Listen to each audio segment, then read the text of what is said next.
Are you sure it's 84? 86. That's what I said. Is it 85? 84. And welcome back to episode 84 of the Stephen and Kevin Show. 84, Stephen, but it's okay. 84? It's 86. Is it really? I said 84 when we opened it. 86. It's 86, like I said. All right, let's do it again. I'm Stephen. And I'm Kevin. In today's episode of the Stephen and Kevin Show, we're going to share with you some questions to help you qualify CPAs.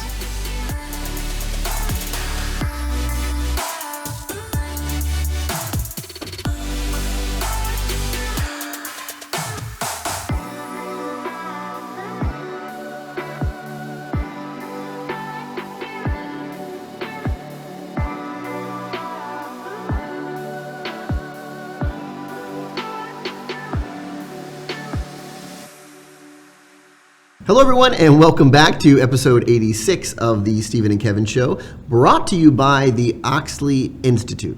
Yes, we had to clarify that because we had someone point out on LinkedIn that we never really say the company name on this. We're just Stephen and Kevin, these two yahoos who put out podcasts.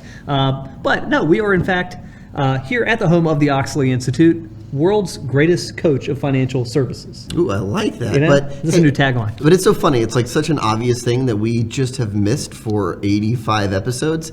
But on the 86th one, we got it right, thanks to the advisor who messaged me on LinkedIn. So thank you for doing that, by the way. Yeah, so today, 5 savvy questions to help advisors qualify CPA partners. And what we're after here, we want to know who out there refers, because we've heard way too many times from financial advisors, my CPA partners don't refer back. They don't get this law of reciprocity. They don't refer me anybody, even though I refer to them all the time. Right. How do we sniff that out early and often without being too obvious? Yeah, so there's a couple questions that are going to help us uncover that. A couple questions help us uncover the type of clients they work with and so forth. And but we want to know if they refer, Kevin, like tomorrow. But here's the thing: is that like we know this is a viable strategy, right? You want to build relationships with other partners who can refer business to you, but you also don't want to waste your time, right? Your most valuable resource. You don't want to be going down the path of building this relationship out with a potential CPA, but in the long run, it's not going to be a good relationship. So we're going to help you try and really avoid that by asking good questions on the front end. I'm going to throw out a stat that I just made up, Kevin, but I think it's mostly accurate. I bet 90% of advisors out there have a partnership with an accountant that's going well in the sense that you can trust them to handle your clients, but you don't get an ounce of business from them, and you probably never will. Right, that's right. Not because you're not good at what you do, but because they're not the ideal partner.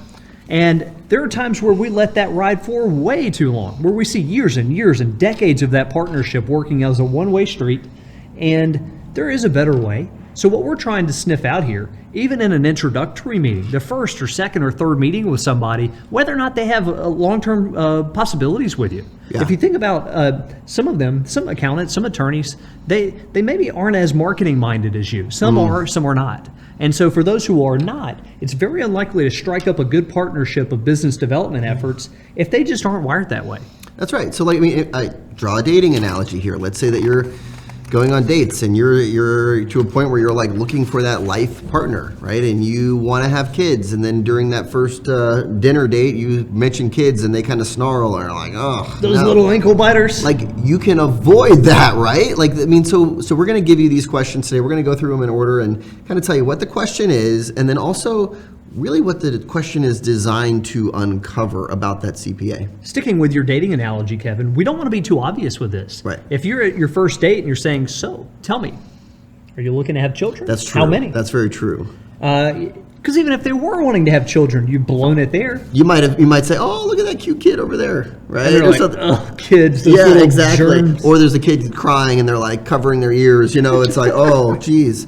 So like you're looking for those types of clues. Yeah, so paint the picture here. So let's say that you've been introduced to a new accountant or attorney and you're having an introductory lunch with them. Mm-hmm. Based on our recommendations, and we've covered this in previous podcasts, you'd love to find them through warm connections. Mm-hmm. So ideally, this is somebody who's working already with a mutual client of yours, or this is somebody you've had experience with in a social setting, but this is somebody you're coming into not from the yellow pages or a LinkedIn search, but somebody you're a little warm with. Right. And maybe you've had some rapport building questions. You're getting to know them a little bit. And at some point, you're going to segue into more business related questions.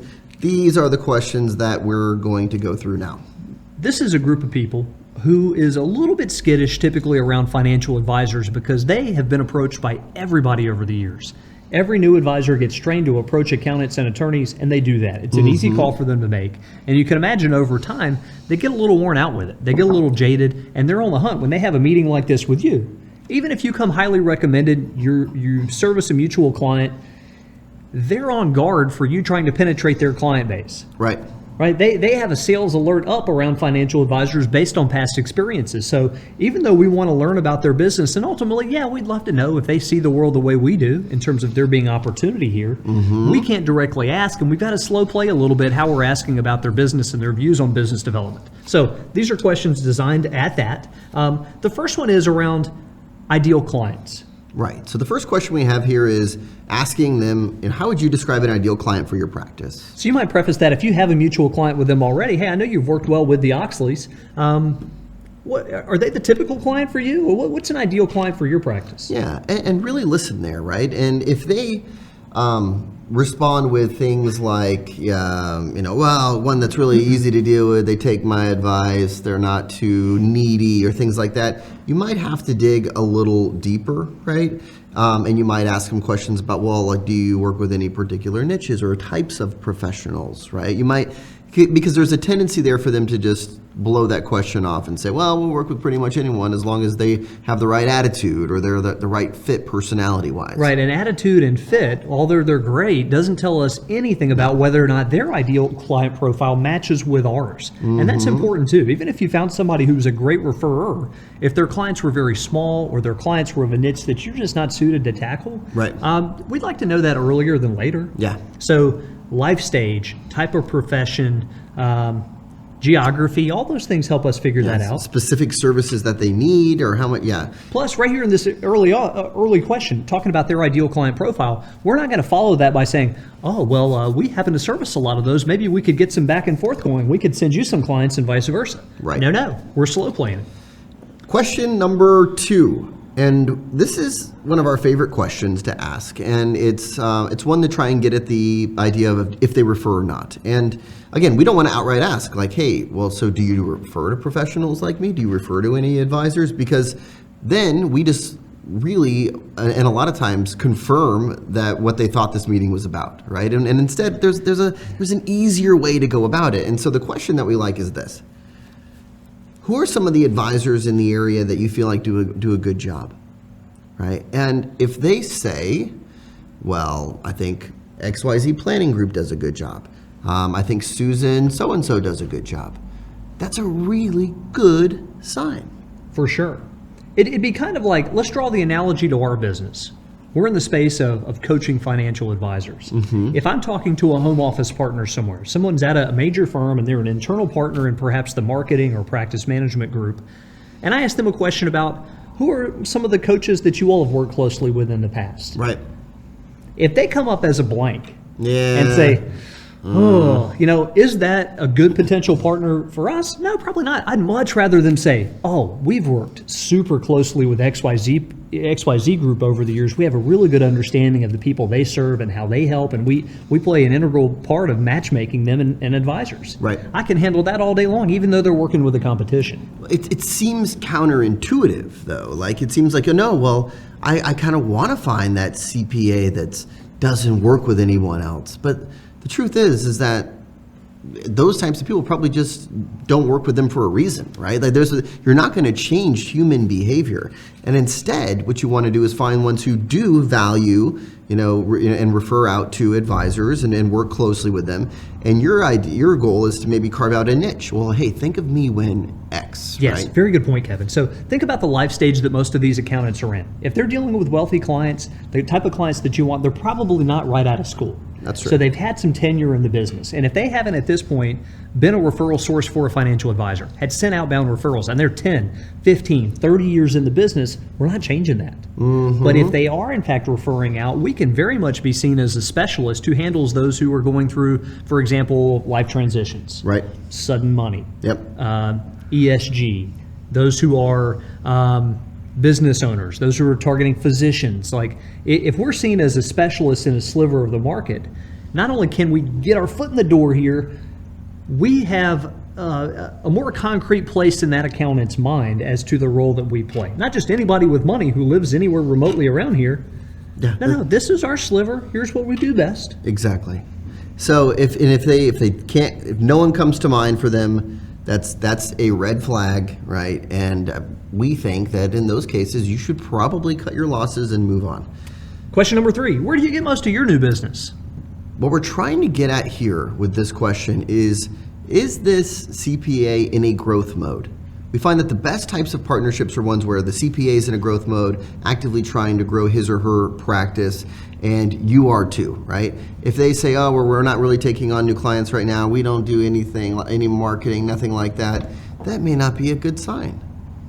Indeed. And when you find somebody who, on the range of length of service for accountants and attorneys, sometimes earlier in the profession, they may be a little more hungry, and maybe even though they have smaller client bases or target smaller clients, they may be a little bit more hungry. So you give them a plus in that department. The other thing that we like to look at here, like just along the same lines of this, is like, is this accountant in a growth mode? It's like looking at their LinkedIn profile, looking at their website. Are they up to date? Do they look like a practice that's thriving and growing?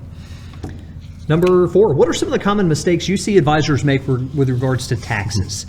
This question to me has a couple of things that I think make sense. Number 1, you're able to gauge their feelings towards financial advisors. Right. So if they roll their, when you mentioned what mistakes advisors make, and they're like, where do I start? Yeah. Because advisors are boneheads, right, or whatever. You get some sense from them that they look down upon the profession, or they think that they're just salespeople or something like that. You just don't know, right? Until you open up that dialogue. The other thing that I think happens is this is coming from a position of like, hey, help me out here. And I think sometimes we come into this from the position of like, I know I do a good job. I'm the quarterback for my client's finances, and I'm interviewing you to see if you can help us. This question puts them at ease a little bit by saying, hey, maybe you can help me out. What are some mistakes you see people in my shoes make with regards to taxes, because you're the expert here? Right. I think it's a good positioning question for the advisor, but I think I love your point about like you're gauging their response to it, right? And if they and their overall attitude and feeling towards advisors based on that question. I think it's a good one. Final question, question 5 is, and this one might take a little bit of prefacing, so you might say something like, hey, it seems like more and more accounting firms are offering investment advice. Have you ever considered getting into that? Right? And what you're looking at there is, are they offering a competitive service? Have they thought about offering a competitive service? Did they offer a competitive service up until 08 and 09 and then they got out of it, right? So it's a good question to know. And also this is another one where maybe looking at their website and LinkedIn profile in advance can tip you off. When we've compared in prior research projects the advisors who get referrals from centers of influence versus those who don't, there is one ingredient that is almost always there, and that is the relationship that the advisor has with the accountant. It has very little to do with the match of whether my services align with yours or my client base with yours.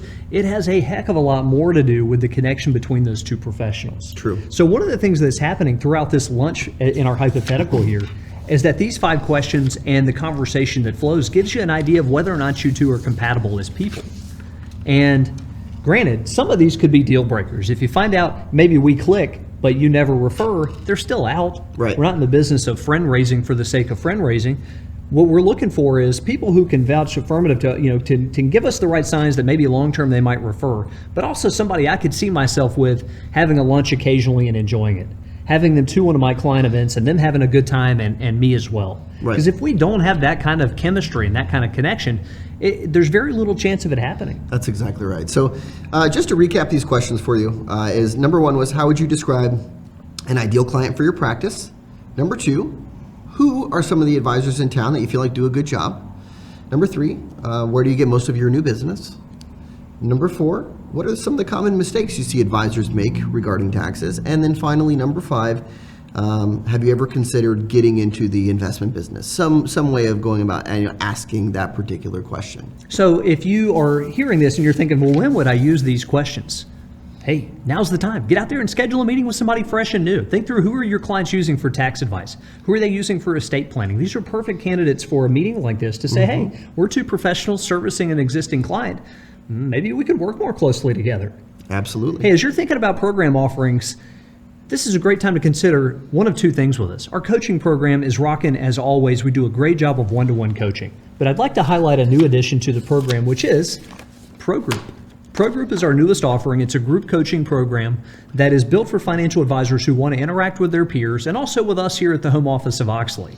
So every week for 30 minutes, we're going to have a video-based call where we're interacting with you and your peer group, me, Matt, or Kevin, talking about topics pertinent to financial advisor growth and practice management. It's going to be a lot of fun. It starts January 8th. If you're listening to this after January 8th, hey, we already started. Sign up. And the rates, I think, are very fair for the amount of touch that you get. And by the way, if you're a coaching client of ours, that's included. So we hope some of you will take us up on it. Let us know if you have questions. Thanks for joining us, everybody.